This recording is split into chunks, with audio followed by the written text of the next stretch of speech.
Ya, bismillahirrahmanirrahim. Assalamualaikum warahmatullahi wabarakatuh. Innal hamdalillah nahmaduhu wa nasta'inuhu wa nastaghfiruh wa na'udzu billahi min shururi anfusina wa min sayyiati a'malina. Man yahdihillahu fala mudilla lahu wa man yudlil fala hadiya lahu. Asyhadu an la ilaha illallah wahdahu la syarika lahu wa asyhadu anna Muhammadan 'abduhu wa rasuluhu, amma ba'd. فإن أصدق الحديث كتاب الله وخير الهدي هدي محمد صلى الله عليه وسلم شر الأمور محدثاتها وكل محدثة بدعة وكل بدعة ضلالة وكل ضلالة في النار. Segala puji yang selalu terpanjat kepada Allah Tabaraka wa Ta'ala, Rabb yang paling berhak untuk kita persembahkan segala macam bentuk ketaatan yang telah disyariatkan olehnya kepada utusannya yang mulia Nabi Muhammad SAW, yang dengan ini kita merealisasikan tauhid, mengesahkan peribadahan kita dan ketaatan amal soleh kita, dan syariat yang mulia ini tidaklah kita tunaikan, kita laksanakan kecuali karena Allah, untuk Allah, dan kepada Allah Subhanahu wa Ta'ala semata.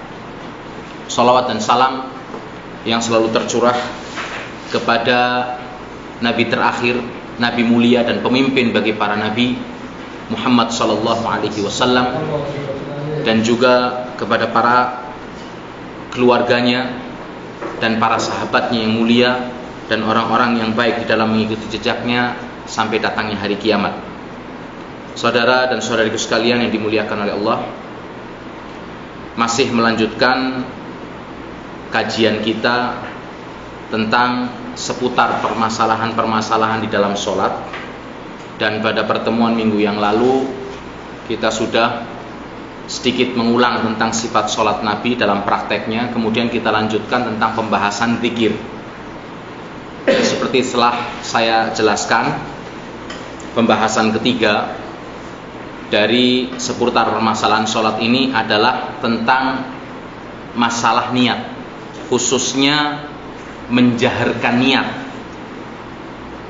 Kita ingin membahas dan menjelaskan khususnya kembali kepada madhab Imam Asy-Syafi'i. Apakah Imam Syafi'i mengenai masalah mengucapkan niat di dalam hati atau secara jahar?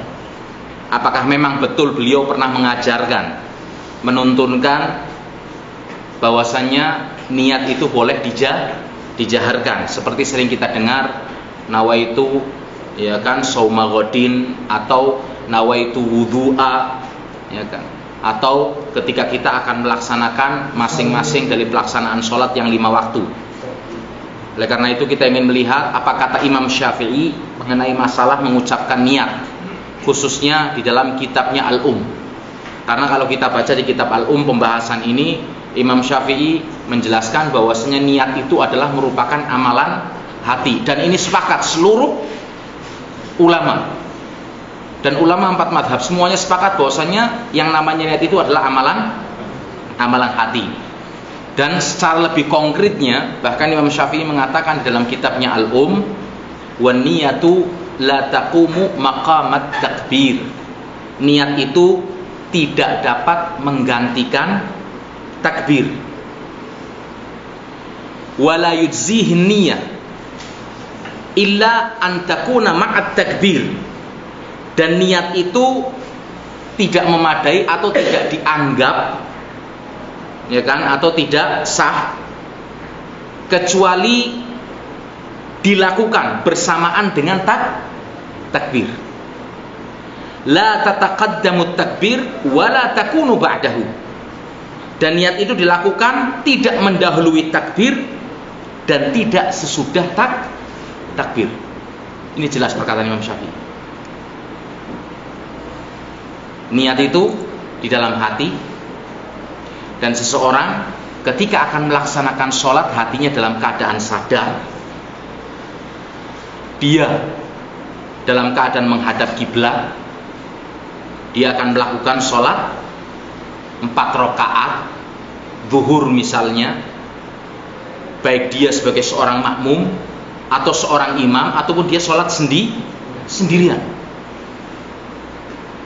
Tapi tidak pernah kita dapatkan Imam Syafi'i mengajarkan harus menjaharkan niat. Bahkan yang lebih menguatkan lagi, Imam Syafi'i mengatakan letak niat itu ya kan bersamaan dengan takbir, tidak mendahului ataupun sesudah takbir. Jadi ketika orang takbiratul ihram Allahu Akbar, dia dalam keadaan fokus, sadar. Disinilah dia mulai menancapkan dan memantapkan niatnya. Walaupun sebelumnya sudah ada niat ketika dia jalan ke masjid mau sholat, dia kan tahu kan bahwasanya dia akan melakukan sholat apa. Seperti itu. Nah, oleh karena itu kok sampai bisa ada tersebar, ya kan? Khususnya bahkan dinisbatkan dalam mazhab Syafi'i, niat itu harus dijaharkan. Siapa penggagas niat itu? Nah, lafaz niat yang sangat masyhur dinisbatkan kepada mazhab Syafi'i ini, hal ini karena seseorang yang bernama Abu Abdillah Az-Zubairi, yang masih termasuk dalam ulama madhab Syafi'i, yang mana dia telah menyangka bahwa Imam Syafi'i rahimahullah telah mewajibkan untuk melafadzkan niat ketika sholat. Sebabnya pemahaman beliau rahimahullah yang keliru dalam menginterpretasikan ya kan perkataan Imam Syafi'i, yakni apa ini sebagai berikut, yang mana perkataannya, jika seseorang berniat menunaikan ibadah haji atau umroh, maka dianggap cukup sekalipun tidak dilafadzkan. Ini kata Imam Syafi'i. Jika seorang berniat menunaikan ibadah haji atau umroh, dianggap cukup sekalipun tidak dilafadzkan. Padahal ada contoh, untuk ibadah haji kita melakukan talbiyah, labbaik Allahumma hajjan, labbaik Allahumma umratan, ya? Labbaik Allahumma hajjan wa umratan ma'an ketika kiron. Walaupun ditekankan oleh para ulama yang lainnya, ini sebenarnya bukan niat, tapi ini talbiyah. Bukan niat, tapi talbiyah. Karena niat sudah ada kalau orang mau melaksanakan ibadah haji. Makanya Imam Syafi'i mengatakan jika seorang berniat menunaikan ibadah haji atau umroh, dianggap cukup sekalipun tidak dilafadzkan. Tidak seperti sholat, kata Imam Syafi'i. Tidak dianggap sah kecuali dengan an-nutuk. Apa an-nutuk itu? Pengucapan. Nataqa yantiqu. Pengucapan. Nah, diartikan an-nutuk ini, pengucapan ini oleh Az-Zubairi rahimahullah dengan melafadzkan, sedangkan yang dimaksudkan dengan an-nutuk di sini sebenarnya adalah at-takbir. Karena ini yang lebih pas ketika kita melihat tuntunan Rasulullah Sallallahu Alaihi Wasallam dalam hadits-hadits yang diriwayatkan oleh para sahabatnya, khususnya ketika Rasulullah mengajari orang yang sholatnya salah. Datang orang sholat salah, Rasulullah melihat, setelah selesai sholat, Rasulullah katakan, balik kamu, sholat lagi, karena belum benar. Sholat lagi dia. Kedua kalinya selesai, suruh balik lagi. Ketiga kalinya masih belum, suruh balik lagi, sampai akhirnya pasrah. Ya Rasulullah, saya nggak tahu, tolong ajari yang benar bagaimana. Kalau kamu mau sholat menghadap kiblat dan ucapkan takbir. Kalau memang ada tuntunannya, niat secara jahar, otomatis Rasulullah di sini akan mengajarkan niat secara jahar. Tapi Rasulullah justru mengatakan apa? Ucapkan takbir. Dalam hadis lain yang diriwayatkan oleh Aisyah, sholat itu dibuka dengan takbir. Karena artinya niat itu sudah ada. Dan niat itu jelas amalan hati. Jadi pemahaman yang keliru ini dan menyebar. Makanya hati-hati. Orang berdakwah, menyampaikan ilmu itu nggak gampang. Tanggung jawabnya besar. Apalagi dalam masalah fatwa. Apa khususnya bagi orang yang memiliki banyak pengikut. Ya kan? Ketika dia berfatwa dengan kesalahan, akan tersebar dan diikuti oleh umat manusia. Dan orang yang taklid buta nggak mau tahu. Yang penting saya dapat dari kiai itu kayak gitu, selesai. Nggak mungkin dia salah. Nah ini apalagi. Sedangkan prinsip yang benar dalam Ahlus Sunnah wal Jamaah yang dijadikan patokan itu apa? Qala Allah dan qala Rasul. Bukan manusianya. Kalau manusianya bisa salah.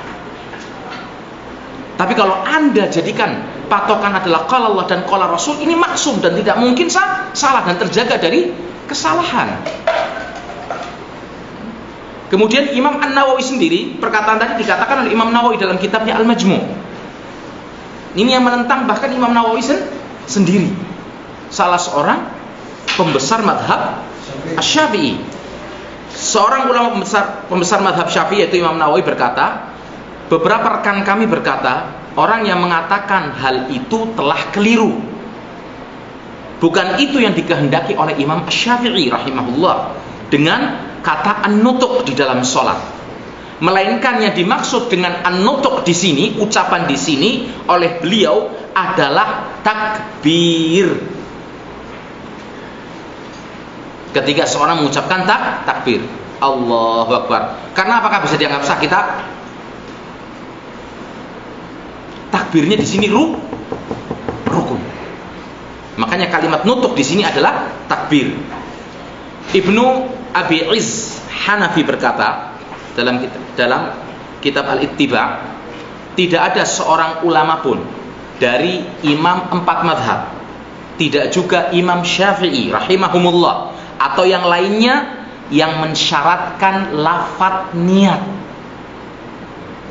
Menurut kesepakatan mereka, niat itu tempatnya di dalam hati. Hanya saja sebagian ulama belakangan mewajibkan seseorang melafadzkan niat dalam sholat, dan pendapat ini dinisbatkan kepada madhab Syafi'i. Dan Imam An-Nawawi rahimahullah berkata itu tidak benar. Karena memang kalau kita mau cari haditsnya, apalagi yang sahih, yang maudhu aja nggak ada. Ini permasalahannya. Yaitu tadi dengan mengucapkan nawaitu. Ibnul Qayyim rahimahullah berkata, Rasulullah SAW jika hendak mengerjakan sholat, maka dia mengucapkan Allahu Akbar, dan beliau tidak mengucapkan lafadz apapun sebelum itu, dan tidak pernah melafadzkan niat sama sekali.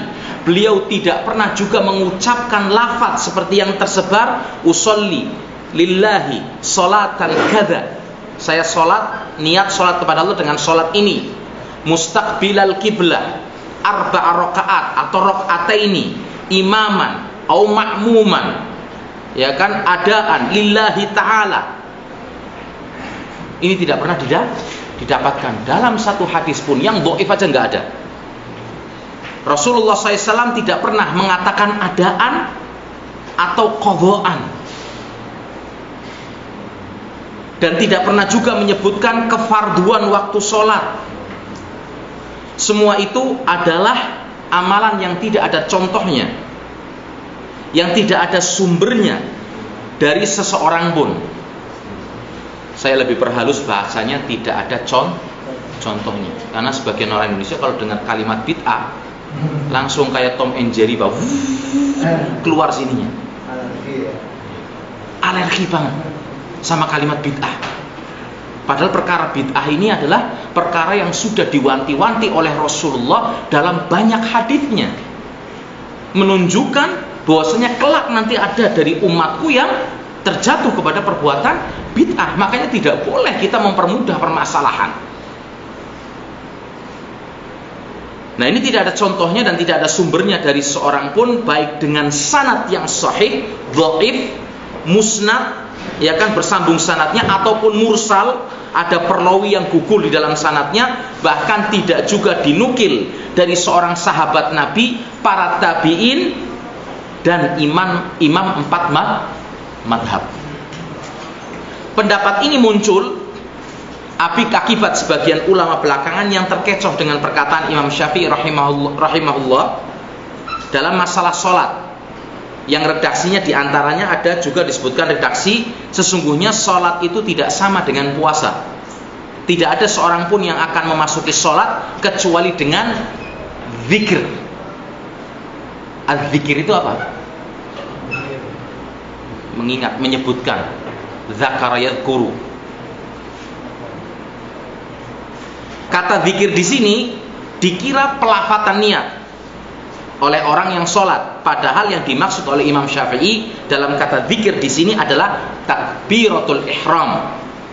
Karena bagaimana mungkin Imam Syafi'i mensunnahkan sesuatu yang tidak pernah dikerjakan oleh Nabi SAW, tidak juga pernah diajarkan dan dituntunkan oleh para khulafa'nya yang mendapatkan petunjuk, juga para sahabatnya. Inilah jalan hidup dan petunjuk yang mereka ajarkan.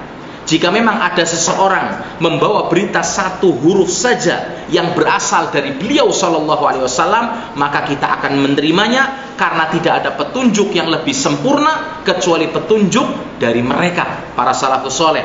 Dan tidak ada sunnah kecuali yang diambil dari Rasulullah SAW. Ini seperti dijelaskan oleh Ibnul Qayyim dalam kitabnya Zadul Ma'ad, Ighathatul Lahfan, I'lamul Muwaqqi'in, dan Tuhfatul Maulud. Kemudian Syekh Abul Hasan Mustafa bin Ismail Sulaiman Al-Misri, Mesir ke Indonesia, mazhabnya juga Syafi'i, berkata, perbuatan ini tidak benar. Tidak ada dalil dari Quran maupun sunnah, tidak pula dari ijma dan kias jali, yaitu kias yang jelas dan benar untuk perbuatan tersebut. Sebab tempat niat adalah di dalam hati. Adapun anjuran Rasulullah SAW dalam menghadirkan niat adalah di dalam hati. Adapun anjuran Rasulullah SAW untuk menghadirkan niat di dalam segala amalan, yaitu hadis beliau SAW, innamal a'malu bin niyat. Benarnya amalan tergantung dari niat. Wa innama likulli imri'in manawa. Bagi setiap orang akan mendapatkan balasan atas apa yang dia niatkan, yaitu di dalam hati.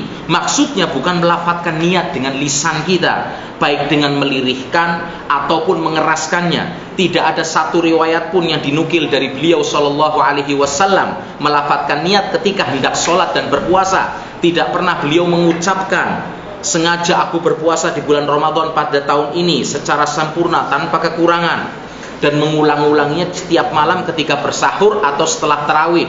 Demikian pula dalam ibadah zakat dan yang lainnya. Nah, untuk lebih jelasnya kita coba simak uraian para ulama salaf as-saleh sebagai orang yang mengerti dan paham tentang sunnah dan perkataan Rasulullah SAW, serta mereka adalah para mufassirin penafsir, ya kan, makna ayat Quran maupun hadis mengenai lafaz niat ini. Hakikat niat, Ibnu Taimiyah rahimahullah berkata dalam kitabnya Majmu' Rasail Kubra, tempat niat itu ada dalam hati, kata Ibnu Taimiyah, tanpa pengucapan lisan, ya kan. Dan kesepakatan para imam muslimin dalam semua ibadah, bersuci, toharah, salat, zakat, puasa, haji, membebaskan budak, tawanan, serta berjihad dan yang lainnya, ya kan, ini jelas niatnya semua di dalam hati.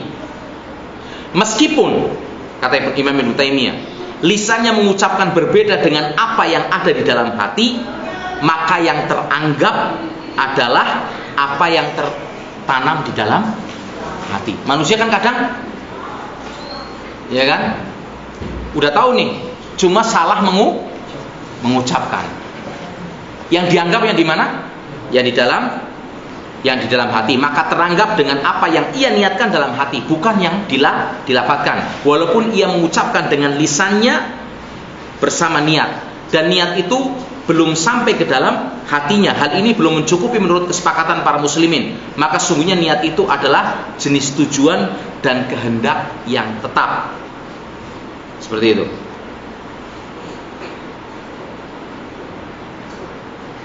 Dan sehubungan dengan masalah niat ini, Imam Ibnul Qayyim Al-Jauziyah menjelaskan dalam kitabnya Ighathatul Lahfan bahwa niat artinya adalah menyengaja dan bermaksud sungguh-sungguh untuk melakukan sesuatu, dan tempatnya ialah di dalam hati dan tidak ada sangkut pautnya sama sekali dengan lisan. Dari itu tidak pernah diberitakan dari Rasulullah SAW, begitu juga para sahabat. Niat, ya kan, seperti yang kita lihat pada kebanyakan manusia. Sedangkan hakikat niat itu sendiri bukanlah ucapan nawaitu, saya berniat. Ia adalah dorongan hati seiring dengan futuh, pembukaan terhadap niat itu. Tetapi, ya kan, barang siapa hatinya dipenuhi dengan urusan ad-din, agama ini, akan mendapatkan kemudahan dalam menghadirkan niat untuk berbuat baik. Sebab ketika hati telah condong kepada pangkal kebaikan, ia pun akan condong kepada cabang-cabang kebaikan, kata Imam Ibnul Qayyim. Barang siapa hatinya dipenuhi dengan kecenderungan kepada gemerlapnya dunia, maka akan mendapatkan kesulitan besar untuk menghadirkannya. Bahkan dalam mengerjakan amal yang wajib sekalipun, untuk menghadirkannya dia bersusah payah.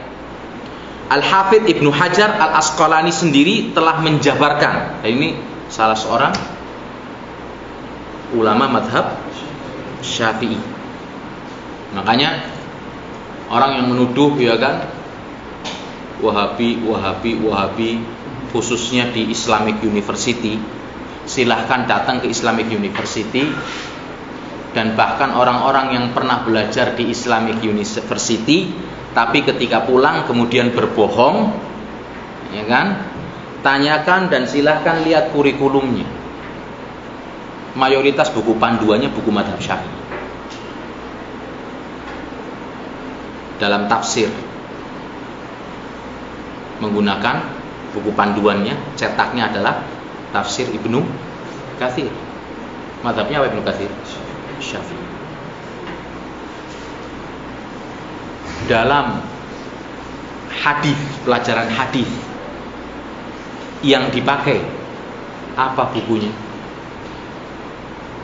Di antara syarahnya adalah Syarah Fathul Bari Ibnu Hajar Al-Asqalani yang madhabnya Syafi'i. Dalam kitab Hadis Muslim menggunakan syarahnya, penjabaran atau penjelasannya dengan Syarah Sahih Muslim oleh Imam Nawawi, madhabnya Syafi'i. Dan yang lain, antum bisa lihat juga di www.Bahtera Tauhid, ceramahnya Ustadz Ali Musri yang pernah membahas kajian tentang apakah Wahabi itu di Islamic Center kilometer 13. Di antaranya beliau menjabarkan tentang kurikulum yang kita pelajari di Islamic University. Dan silahkan kembali kepada fatwa Majelis Ulama di Saudi sini. Bukan 1-2. Mereka berpatokan dengan pendapat dari madhab Syafi'i. Karena apa? Dalilnya yang dibawa kuat. Bukan karena orangnya, tapi dalil yang dibawa, hujjah yang dibawa. Dan ini prinsip yang benar. Seperti itu. Nah, Al-Hafidh Ibnu Hajar Al-Asqalani sendiri telah menjabarkan dengan panjang dalam kitabnya, panjang lebar, untuk penjelasan hadis innamal a'malu binniyat dalam kitabnya Fathul Bari Syarah Sahih Bukhari, kitab yang menjelaskan tentang sanad syarah dari hadis-hadis yang diriwayatkan oleh Imam Bukhari. Di antaranya dia mengatakan amal perbuatan adalah tergantung niatnya. Dengan demikian kita dapat dengan sendirinya membedakan niat sholat atau bukan, sholat fardu atau sunnah, zuhur atau asar, dikosor atau tidak, dan seterusnya. Dan apakah masih perlu ditegaskan kembali jumlah rakaat sholat yang akan dikerjakan? Tapi pendapat yang kuat menyatakan tidak perlu lagi menjelaskan jumlah bilangan rakaatnya. Seperti seorang musafir yang berniat melakukan sholat qashar, ia tidak perlu lagi menegaskan jumlah rakaatnya adalah 2, karena itu merupakan sesuatu hal yang pasti bahwa jumlah rakaat qashar adalah 2. Arba rakaat ketika ngomong qashar, ya kan? Apa? Nyebutkannya qashron rokaaten. Cuma karena kebiasaan arba rakaat, akhirnya mengucapkannya arba rakaat di tengah sholat. Ingat, tadi arba rakaat, batalin. Allahu Akbar lagi. Ada loh kayak gitu. Orang awam akhirnya bermasalah. Orang yang tawaf di haram, kadang jamaah haji Indonesia, dengan membawa buku panduan doa itu yang biasa digantung di lehernya. Kalau kita buka doanya, doa-doa sahih yang diajarkan oleh Rasulullah SAW. Cuma permasalahannya apa? Ditulis ini putaran ke-1 ini, putaran kedua ini, putaran ketiga ini, sehingga jamaah haji itu dituntut, ya kan? Pak, sabar Pak, ya kan? Jangan cepet-cepet, doanya belum selesai, ya kan? Nanti hanya kita sudah sampai Hajar Aswad lagi, doanya belum selesai nih. Dan mereka datang bertanya, Ustaz gimana? Saya kemarin dapatnya ya kan 7 rakaat, cuma karena muternya cepat, cuma doanya kebaca 4 rakaat toh. Apa ini? Sanggah. Apa ini? Tawaf saya.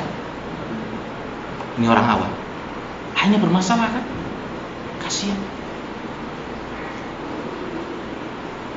Penjelasan nggak ada di situ.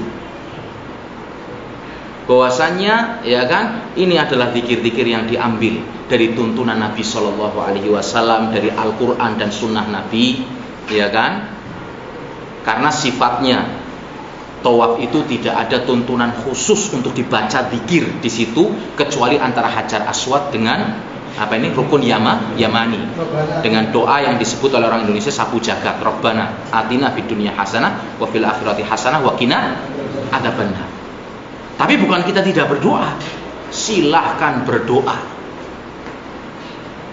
Lebih mulia, lebih afdol, lebih bagus kita berdoa dengan doa-doa yang ma'thur, yang dicontohkan oleh Rasulullah SAW. Kenapa? Karena ketika kita berdoa dengan lafaz yang diucapkan oleh Rasulullah itu memiliki kemuliaan, memiliki mukjizat apa?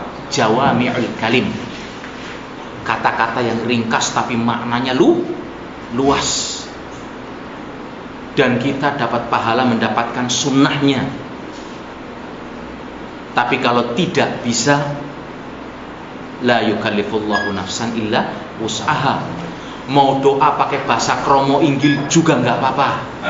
Mau doa pakai bahasa Sunda halus juga nggak apa-apa. Mau pakai bahasa Kalimantan, ikam, guring garing juga nggak apa-apa.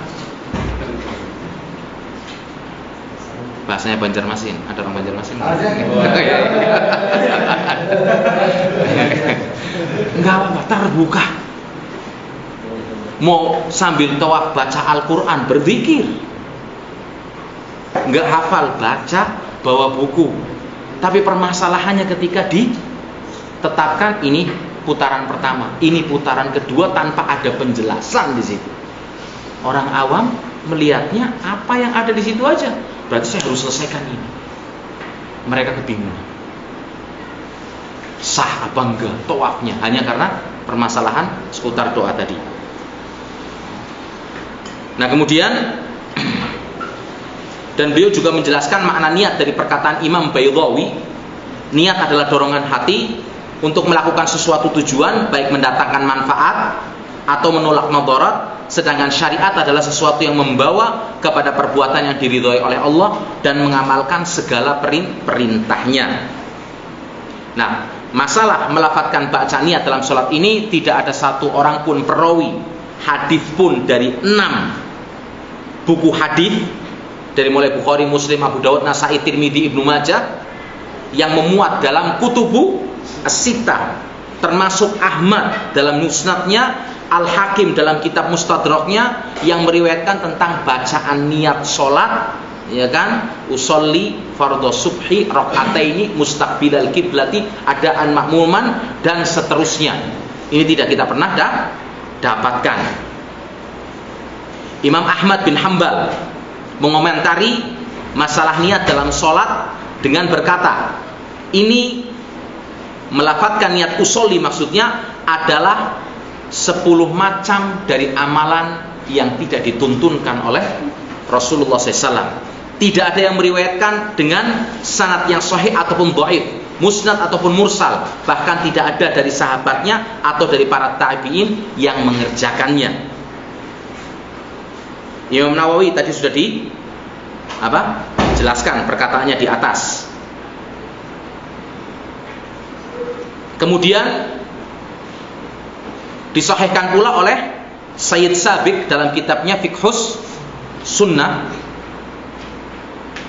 Dia mengatakan, ini Sayyid Sabiq ini salah seorang pentolan dari Ikhwanul Muslimin, dan ketika itu dia mengarang buku ini sebagai panduan fikih ketika itu. Dan dia jelaskan, dan ungkapan-ungkapan yang dibuat dan diucapkan pada permulaan bersuci atau sholat ini telah dijadikan oleh syaitan sebagai arena pertarungan bagi orang-orang yang diliputi was-was, yang menahan dan menyiksa mereka dalam lingkaran tersebut dan menuntut mereka untuk menyempurnakannya. Maka Anda lihat masing-masing dari mereka mengulang-ulanginya dan bersusah payah untuk melafadzkannya, padahal hal yang demikian sama sekali tidak termasuk dalam amalan atau ritual sholat. Makanya kadang kita sering kan, orang-orang kita pernah dapatkan, saya pernah dapatkan orang yang sholat sampai Allah Akbar balik lagi, umatumit Allah Akbar balik lagi.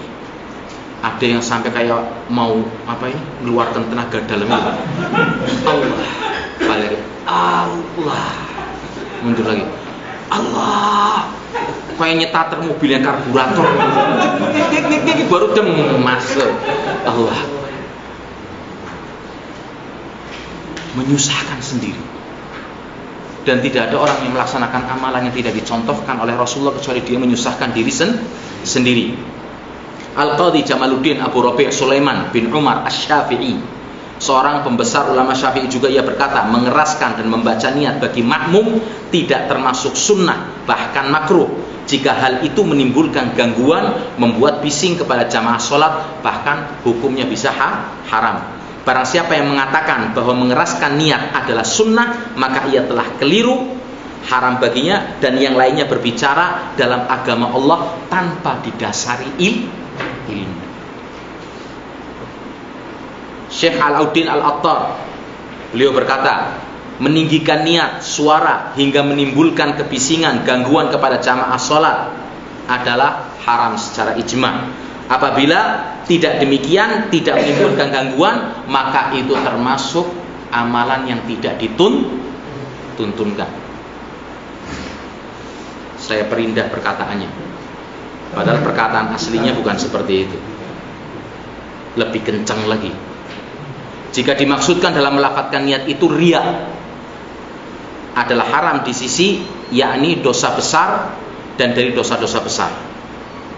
Adalah benar mengingkari orang yang mengatakan bahwa melafadzkan niat itu adalah sunnah. Membenarkan niat dengan lafadz adalah kekeliruan, dan menisbahkan keyakinan demikian pada agama ini adalah, bisa sampai kepada kekufuran. Lihat Majmu' Ar-Rasail Al-Kubra. Abu Abdillah Muhammad bin Qasim At-Tunisi Al-Maliki, ia juga berkata, niat termasuk amalan hati, maka mengeraskannya adalah amalan yang tidak dituntunkan, dan perbuatan itu juga mengganggu orang lain. Imam Abu Dawud pernah bertanya kepada Imam Ahmad bin Hambal, apakah seorang yang hendak sholat dia membaca sesuatu sebelum takbir? Jawab Imam Ahmad apa? Tidak ada. Imam As-Suyuti, salah seorang imam madhab Syafi'i, juga berkata, juga termasuk perbuatan yang tidak ada contohnya adalah was-was di dalam niat sholat. Perbuatan ini tidak dilakukan Rasulullah SAW dan para sahabatnya. Mereka tidak mengucapkan niat ketika sholat, melainkan hanya takbir. Dan dalam masalah ini saya tutup dengan perkataan Imam Syafi'i berkata, was-was dalam niat sholat termasuk kejahilan tentang syariat atau kebodohan akal.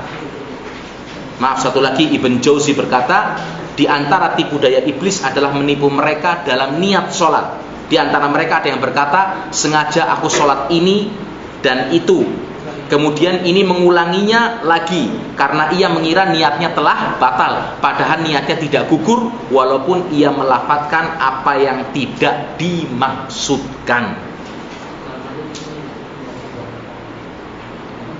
Ini diringkas dari buku Al-Qaul Al-Mubin fi Akhta'il Musallin yang dikarang oleh Syekh Masyhur Hasan Salman di antaranya. Ini tentang permasalahan niat. Adapun sekarang kita masuk tentang permasalahan masih seputar Al-Fatihah semua.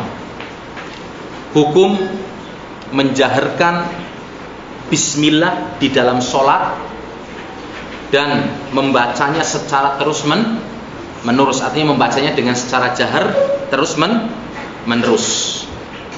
Permasalahan jahar, menjaharkan niat, apa ini bacaan bismillah di dalam sholat, ini permasalahannya bukan seperti permasalahan menjaharkan niat di dalam sholat. Orang yang menjaharkan bismillah di dalam sholat, ketika dia mengamalkan jahar bismillah dalam sholat, mereka tidak sampai kepada permasalahan derajat bid'ah. Kenapa? Karena ada contoh dan ada dalil. Tapi di sini perbedaan pendapatnya dalam apa? Mana yang lebih banyak dilakukan oleh Rasulullah, atau mana yang lebih afdol dan lebih sering dilakukan oleh Rasulullah, menunjukkan itu lebih afdol karena ada dalilnya yang lebih kuat. Tapi kalau permasalahan tadi itu niat, memang tidak ada sama sekali contohnya. Kalau ada pendapat yang hanya landasannya ra'yu, kemudian di satu sisi ada pendapat yang didasari dengan dalil yang sahih, yang kuat, mana yang kita ambil? Ada dalil. Ketika ada pendapat didasari dengan dalil, dalilnya juga sahih, yang satunya lagi juga sahih, maka di sini, ya kan, para ulama sudah menjelaskan, dan Islam tidak membiarkan umatnya terkatung-katung begitu saja tanpa bisa mengetahui kebenaran. Ada formulanya, ada formula nasikh dan mansukh. Mungkin bisa jadi hukum yang sudah terhapus dan dibaharui dengan hukum yang lebih baru. Mungkin bisa jadi ada dalilnya, tapi dhaif. Sedangkan yang satunya lagi berpegang dengan hadis yang sahih. Mana yang kita pegangi? Yang sahih. Bukan orang yang jadikan patokan. Dua-duanya dalilnya sahih. Ya kan? Tapi ternyata dilihat dan diteliti oleh para ulama, riwayat yang lebih banyak yang menunjukkan keseringan Rasulullah melakukan amalan yang satu daripada amalan yang lain. Contoh misalnya biar lebih jelas, kencing duduk dan kencing berdiri. Ada riwayat dari Aisyah, bahkan Aisyah kencang, yang ngomong Rasulullah pernah kencing berdiri itu disebutkan dalam kitab Al-Wajiz fi Fiqh Sunnah wal Kitabil Aziz. Penjelasan itu, yang ngomong Rasulullah pernah kencing berdiri maka dia pembohong. Sedangkan ada riwayat lain dari Hudzaifah, dia megangin gayung Rasulullah kencing berdiri.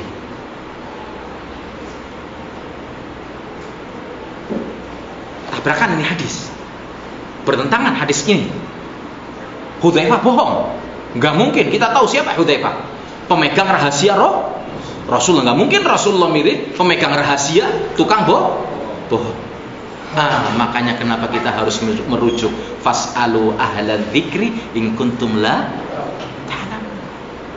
Mungkin ada ulama yang belum mendapatkan hadis Hudzaifah, ilmu yang sampai kepada dia adalah hadits Aisyah, dia langsung membuatkan keputusan hukum nggak boleh kencing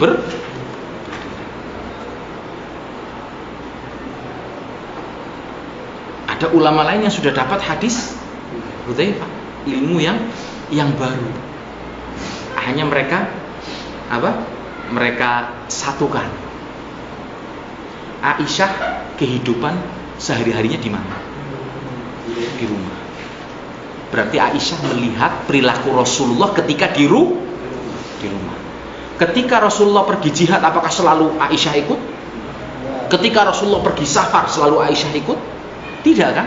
Nah, ketika di safar, siapa yang melihat perilaku Rasulullah? Para sahabatnya. Oleh karena itu ulama membuat keputusan hukum. Kencing duduk lebih afdal. Dan itu perilaku yang dilakukan oleh Rasulullah ketika beliau di rumah beliau. Karena itu yang dilihat oleh istrinya, keseringannya. Walaupun tidak terlarang apabila seseorang bisa menjaga dirinya, pakaiannya untuk tidak terkena najis ketika kencing berdiri. Tapi duduk lebih baik. Nah, ini kembali kepada permasalahan hukum menjaharkan atau mengeraskan bacaan bismillah di dalam sholat. Jadi permasalahan perselisihan pendapat ulama di sini cukup panjang, cuma kita ringkas. Nah, yang paling sahih di antara pendapat para ulama bahwasannya orang yang sholat membaca bismillah dengan secara sirri. Ingat, membaca bismillah dengan secara sirri. Ketika kita melihat, ya kan, tidak terdengar bacaan bismillah, bukan berarti tidak membaca bismillah. Membaca bismillah tapi dibacanya secara sirri. Sebelum membaca surat Al-Fatihah dalam setiap rakaat sholat dari sholat-sholatnya, baik sholat yang sifatnya sirri ataupun jahar, seperti telah dituntunkan, dijelaskan berdasarkan hadis dari sahabat Anas bin Malik radhiyallahu anhu qala, dia berkata, shallaitu ma'a Rasulullah sallallahu alaihi wasallam, saya sholat bersama Rasulullah sallallahu alaihi wasallam wa Abi Bakar. Lihat, saya sholat bersama Rasulullah, Abu Bakar, wa Umar, dengan Umar, wa Uthman. Falam asma ahadan minhum yaqra bismillah. Saya tidak mendengar satupun dari mereka membaca menyebutkan bismillah. Rawahu Muslim. Maksud di sini tidak membaca bismillah bukan tidak membaca, tapi tidak menjaharkan. Seperti dijelaskan dalam riwayat Bukhari, anna Nabiy sallallahu alaihi wasallam, wa huwa inda Al-Bukhari, anna Nabiy sallallahu alaihi wasallam, ya kan, wa Abu Bakar wa Umar radhiyallahu anhuma kanu yaftatihuna as-shalah. Nabi Abu Bakar, Umar, mereka membuka sholatnya dengan apa? Alhamdulillahi Rabbil Alamin. Hadis kedua. Dan ditunjukkan juga, ya kan, riwayat di dalam Sahih Muslim dari Aisyah radhiyallahu anha, dia berkata, karena Rasulullah sallallahu alaihi wasallam yastaftihus shalah bit takbir. Rasulullah membuka sholatnya dengan takbir, wal qiraah, dan membaca bilhamdulillahi Rabbil Alamin. Tanpa dijelaskan di sini bismillah. Dalam lafaz lain dari Anas radhiyallahu an, ya kan, disebutkan shallaitu khalfa Rasulillah sallallahu alaihi wasallam, saya salat di belakang Rasulullah, wa khalfa Abi Bakar, di belakang Abu Bakar, dan di belakang Umar, di belakang Uthman. Fakanu la yajharun. Ini lebih mempertegas hadis yang pertama tadi dari Anas. Maksudnya bukan tidak membaca bismillah, tapi tidak menjaharkan bismillah, tapi mereka membaca. Riwayat Nasa'i, Ahmad. Dan inilah madhab Abu Hanifah dan Imam Ahmad rahimahumullah. Wa qala Tirmidzi, dan berkata Imam Tirmidzi, wa alaihi al-amal inda aktsari ahli ilm. Inilah amalan yang banyak dilakukan oleh ahli ilmu. min ashabin nabi, dari para sahabat Nabi SAW, wa min ba'dihim, dan dari setelahnya minat tabi'in, dari para tabi'in. Minhum, di antaranya yang mengamalkan amalan ini Abu Bakar, wa Umar, wa Uthman, wa Ali, wa dzakara Ibnul Munzir, disebutkan oleh Ibnul Munzir dari Ibnu Mas'ud dan Ibnu Zubair, wa Ammar radhiyallahu anhum ajma'in, wa bihi qala al-Auza'i, ini juga disebutkan oleh Imam Auza'i, Ats-Tsauri dan Ibnul Mubarak. Ini pendapat pertama, yang menjaharkan mensirrikan bismillah. Amma Syafi'iyah, adapun Imam madhab Syafi'i, ya kan, qalu yusannul jahr bil basmalah fis salatil jahriyah fil Fatihah wa fis surah. Disunnahkan untuk menjaharkan bismillah di dalam salat yang jahriyah, ya kan, ketika membaca surat Al-Fatihah dan ketika membaca surat setelah Al-Fatihah. Ini madhabnya Imam Syafi'i. Nah, sebab perbedaan pendapat ini diantaranya berangkat dari penyikapan apakah bismillah termasuk dari surat Al-Fatihah atau bukan termasuk dari surat Al-Fatihah. Umumnya yang berpendapat bismillah bukan termasuk dari surat Al-Fatihah, dia membacanya dengan secara sirri. Yang mengatakan bismillah termasuk dari surat Al-Fatihah, membacanya jahar, seperti madhab Asy-Syafi'i yang berpendapat bismillah termasuk dari surat Al-Fatihah. Nah, kita dengarkan perkataan Syekhul Islam. Ini Syekhul Islam juga dituduh Wahabi. Kapan keluarnya Muhammad bin Abdul Wahab, kapan lahirnya Syekhul Islam? Ya. Dan kapan Syekhul Islam belajar madhab Wahabi dari Syekh Muhammad bin Abdul Wahab? Apa mungkin punya ilmu laduni atau ilmu waringin sungsang sehingga bisa, ya kan, ketemu di alam arwah belajar madhab Wahabi? Ini karena banyak orang tertipu, nggak tahu. Kita berbicara dalil. Qala Allah, qala Rasul, dan perkataan para ulama.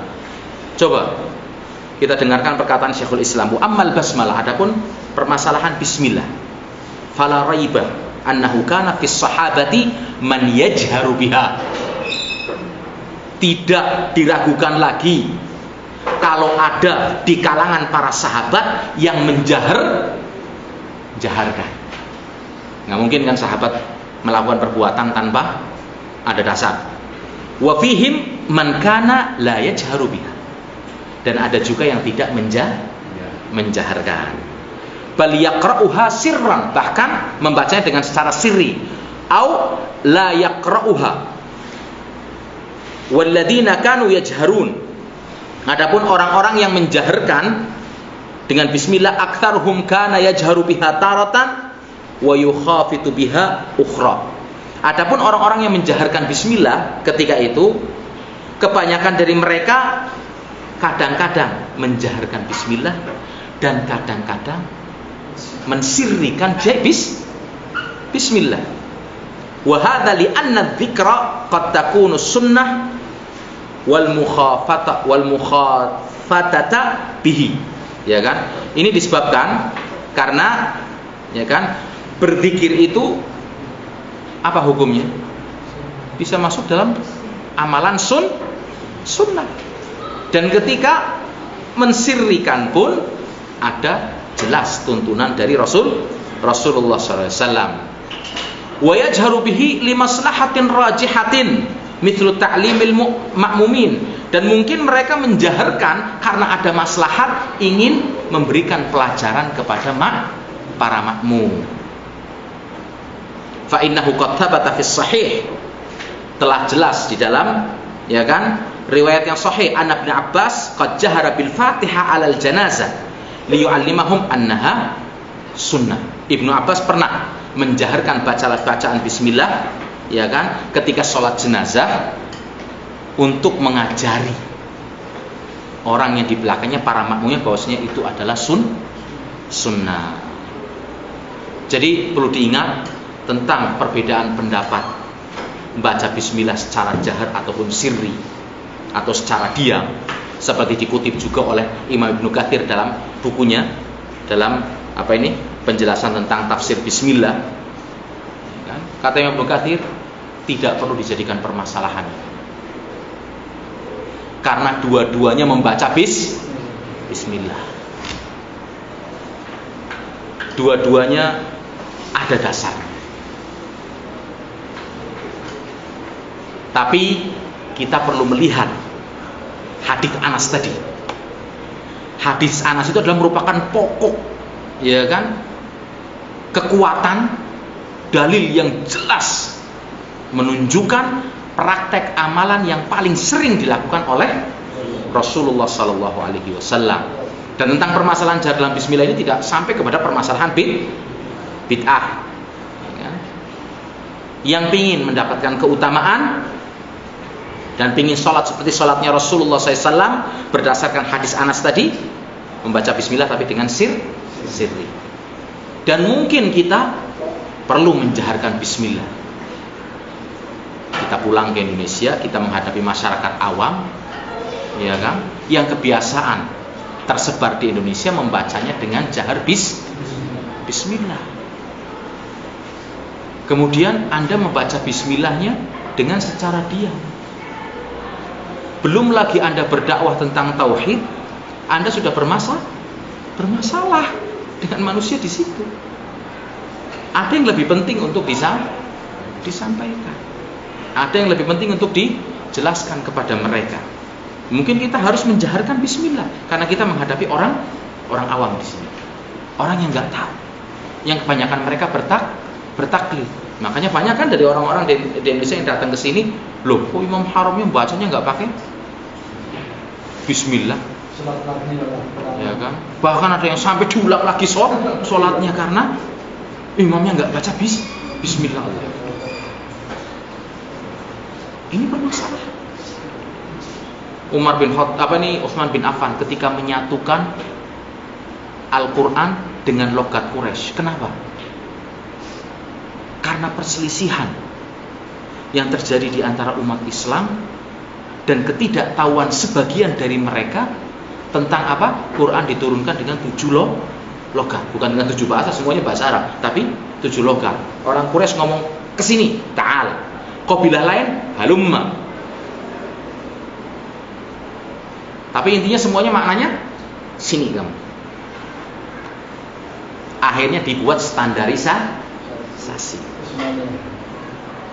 Disebut sekarang dengan Rasm Utsmani. Walaupun ilmunya yang 7 logat itu tetap. Mau belajar silahkan. Di antaranya hafal Quran dulu dan masuk ya kan ke Fakultas Al-Quranul Karim di Islamic University Madinah. Tapi syaratnya hafal Quran. Itu KT belajarnya Pak. Enggak perlu pakai tazkiyah hafal Quran. Langsung masuk. Ini kehebatan dan kemuliaan orang yang hafal Quran. Dan bisa belajar dengan 7 logat. Atau pulang ke Indonesia membaca bacaan riwayatnya Warsh.